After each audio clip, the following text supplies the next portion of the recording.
Hello and welcome to the Golf Club at South River. I'm the executive chef, Frederick. I oversee the culinary and event operations here at the club. And today we're going to be spotlighting just one of our items on our core menu. It seems to be doing really well for us. I think the membership will get a really big kick out of it. It features a Chilean salmon, which we're going to be serving off with a little bit of soyu plum glaze, as well as we'll walk through the soyu plum reduction and the potato cake and all those things that I think you guys will get a big kick out of. All right, so we'll start in earnest with the salmon. Again, the most important thing is just to make sure the salmon is dry. We're going to pat it, both sides, just to ensure you have a dry surface. Water or any moisture during the saute process tends to stick immediately. Ions just don't react favorably to that, so you want to make sure it's dry. A dry surface is a great seared golden brown surface, which is what we want. All right, once that's done, we're going to take a little bit of cracked black pepper.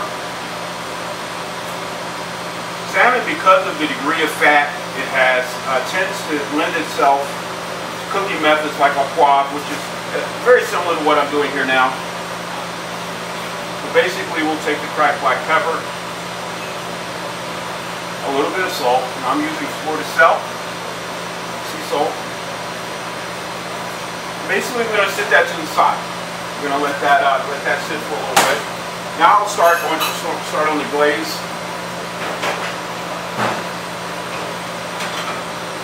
Okay. In the pot, we're just going to combine all of the ingredients, which I'll start off with. And if you notice, the pot is cold. I like to start this sauce reduction off cold. Start off with a little bit of whiskey soyu plum sauce, the Japanese soy sauce. We have plum wine. We'll add to the pot as well. A little bit of fermented black bean paste, which is basically aged or handled pretty much the same way soy sauce would. Very, very concentrated. We have some tomato paste. Again, for umami, we're looking for flavor development, so layering is a big part of at least my culinary forte. And we'll add a little bit of soy sauce.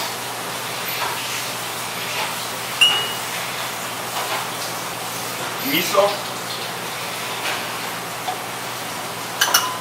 Some plum wine.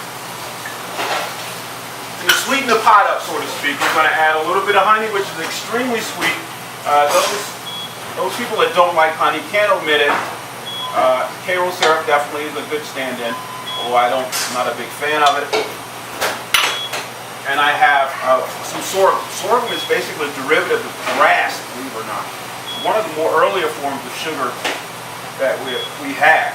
Colonists actually were really, really proud of sorghum, particularly down south, South Carolina, North Carolina. Sorghum is really, really popular. So basically, we're going to give that a good stir. And we're going to slowly reduce this down to a third volume.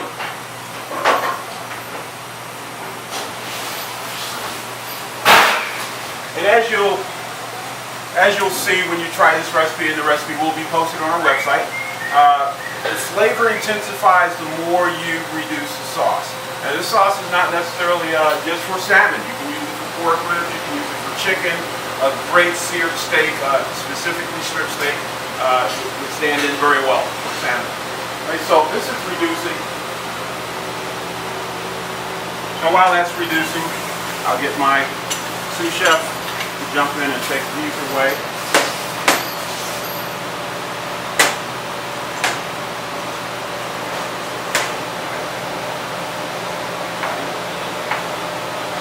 There's a few other ingredients I want to add to it. And that's ginger. We're using fresh ginger for this recipe. Again, all of this is going to be strained out, so you want really a large chop on it. Something similar to that. And we'll add this to the reduction as well.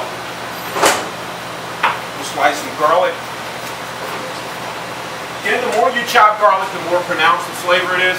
So you definitely want to make sure, particularly for this recipe, we're doing with slices, not minced. Okay, we'll add a little red chili paste.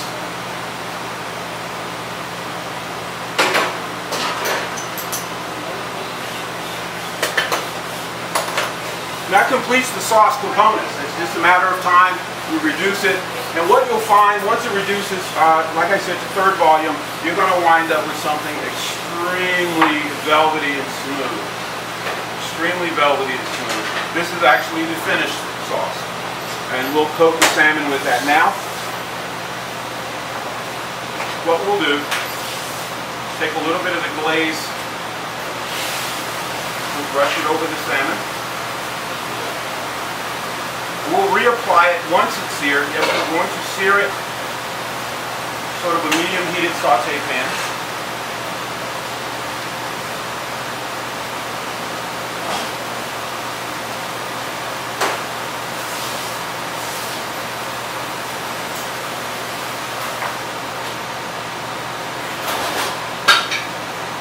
We'll let this sit just for a little bit while I start on the eggplant.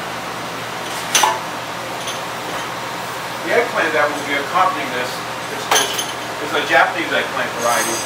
This actually comes from our garden. I'll be featuring quite a number of items that come from our garden. We have the Japanese eggplant, we have lemon verbena, and we have basil blossom, which blends very well and adds on top notes to the final dish. In terms of the Japanese eggplant, what we'll do is just clean the top off.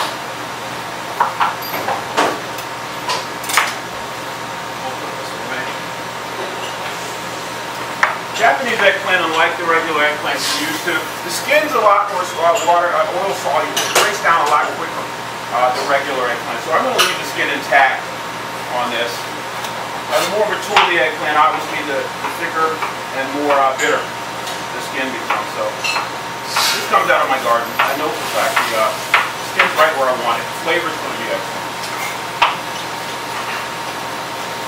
What you notice I did is basically just half moon the eggplant and proceeded to slice it crosswise. Right, once that's done, I have an onion, which will add probably about half a cup to this one eggplant. Again, we're looking for flavor development. We're just going to slice the onion just a little bit.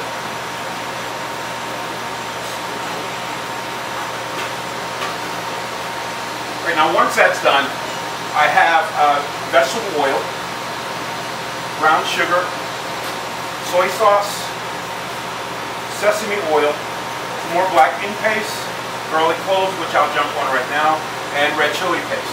And we'll take those and we'll process them with the eggplant.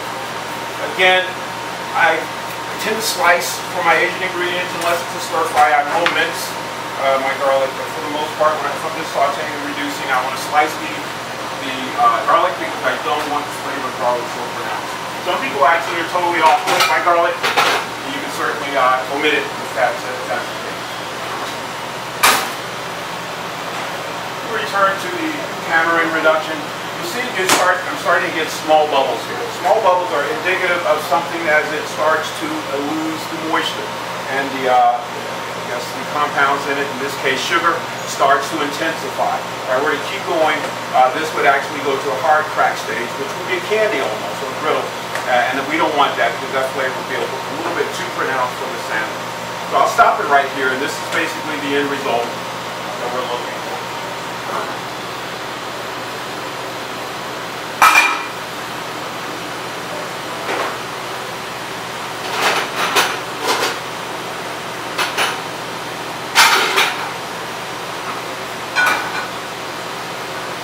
We're going to start off with the saute pan. We're going to heat just a little bit. We're going to add a little oil to it, and then to that we'll add the eggplant.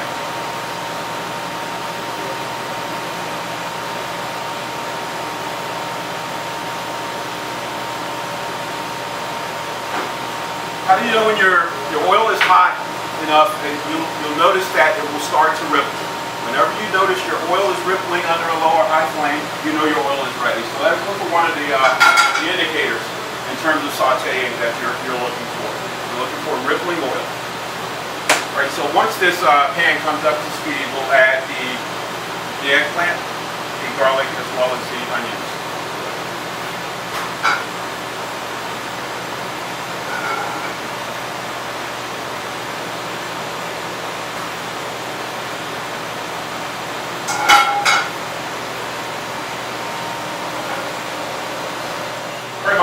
just starting to ripple in the pan. I'm just going to add the eggplant and the onions. And over medium flame, I'm just going to basically mature, denature the eggplant. So we're going to allow it to cook. Think about 3 minutes. I'll add some salt and pepper.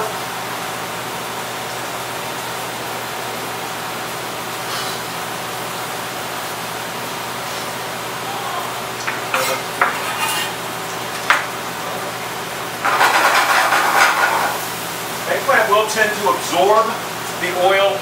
Don't let that scare you. It will release it as long as your temperature is medium or below. If it's high, it tends to burn first and then the oil will release. So you want to make sure that your flame is appropriate. Medium is probably a good jump off for that. Now, once the onions are translucent, we want to add the black bean paste.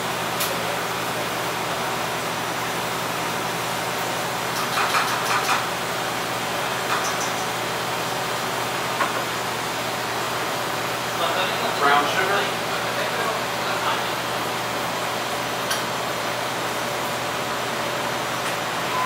Soy sauce. Red chili. And a little bit of sesame oil.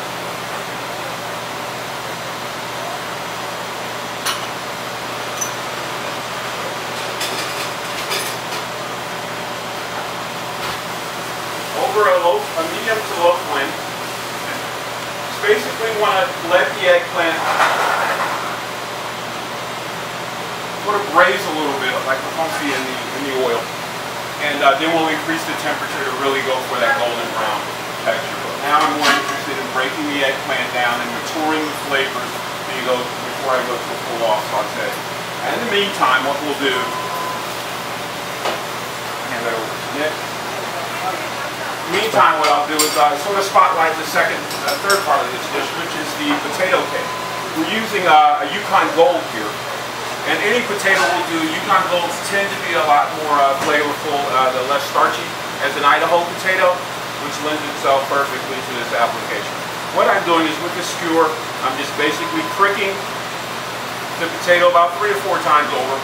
And we're going to basically put this in this boiling water, or cold water, that will bring up to a boil. And when I'm able to insert this skewer into the potato and it releases easily, I know the potato's done. I have one going already, which I'll remove.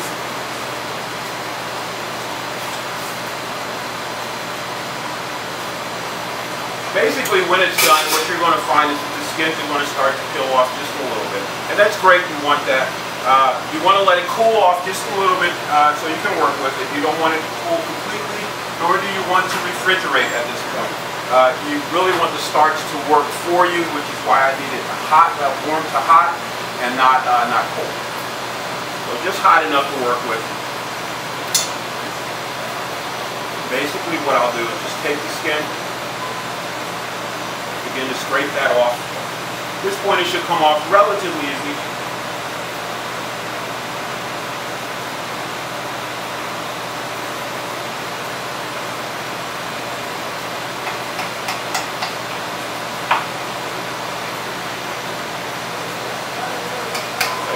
Now we'll just let it cool just a little bit.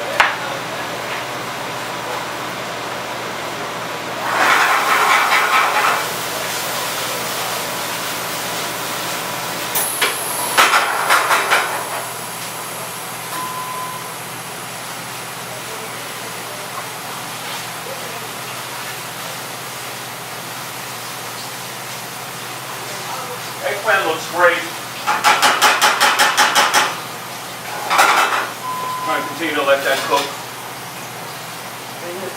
And give me one second. I just walked off the camera.